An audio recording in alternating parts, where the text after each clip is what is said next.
Follow-up video. I feel like Thanos. Look at that. I got all of them. Now, I just want to point out that with my personal process, it took me 2 years. I studied for about a year on the business and finance, and I studied about a year on project management and contract administration. Now, you can do it in less time. I went on a couple work trips. I went on, during the business and finance, we rented a client's house on the beach for a few months, and I didn't study as much as I should have.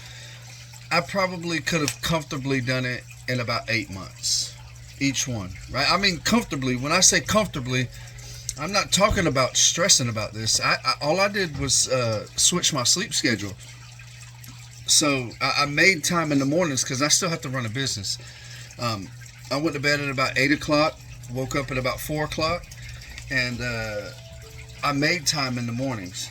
And what that did was that gave me a confidence going into this thing, because I had right before these last two tests, I had a very physically hard couple weeks. So leading up to it, I was already exhausted.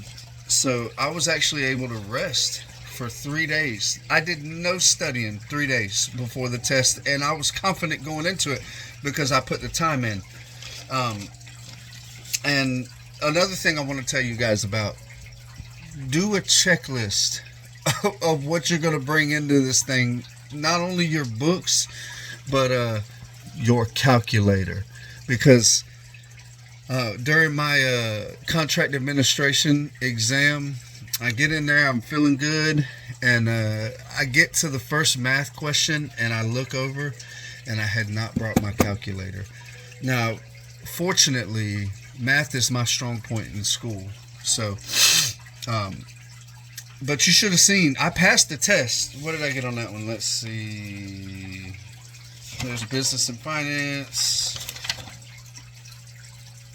Okay, so I got an 80 on that one with no calculator. And there was a good deal of math in it.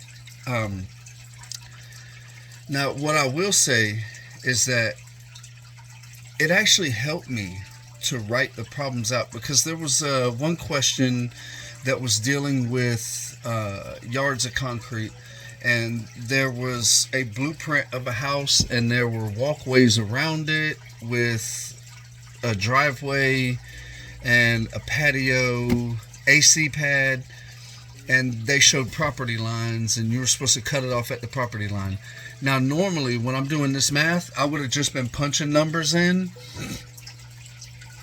and hit send.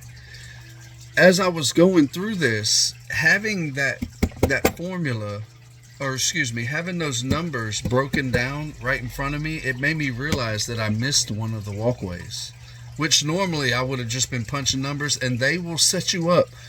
They will put the next closest answer on there. The answers on this test are made to trip you up. If there's a way to get it wrong, they've thought about it, and they're gonna put it on there. You know what I mean? They're very tricky. Another thing, you should have seen my scratch paper. They send you in with a dry erase marker and a little dry erase piece of paper. My scratch paper was completely full. I mean, it was insane. Now, I knew I passed that one, but the next test, I'm taking my all my experience is residential, so I'm doing my residential contractor's license. When I went in there, I hadn't studied the principles and practices of commercial construction at all. Well, I take that back. I highlighted and I tabbed it, so I had a brief understanding of it. Now, when I went in to take this test, there were the project management. There were about 10 questions out of that book, and I was not familiar with it. So that was where I spent the majority of my searching, was searching that book. And that principles and practices of commercial construction was a little bit confusing, but and I was nervous. That third test, I was nervous going in there, but I actually got the highest score out of all the tests on that one. I was like, man, I was walking up to get my score. I was like, if I failed, I'm just gonna work harder. I'm gonna come back. I'm gonna get this thing. And I made an 86.6 on that one, so I was completely relieved. Now I drank. I'm trying to stay off the energy drinks, but I drank a Bang before I went in there for focus and energy and whatnot. And that had me peeing a lot. I drank a little bit of water with it, and I'm telling you, I peed probably 10 times throughout that test. But I just want to encourage you guys, man, go after it. But the main thing is to spend the time in the books. Adjust your sleep schedule. Whether I do better in the morning with focus. So if you do better in the morning, then make time in the morning. If you do better in the evening, make time in the evening. Just make time. Go in there confident, man. Put the work into this thing, and you're going to get it.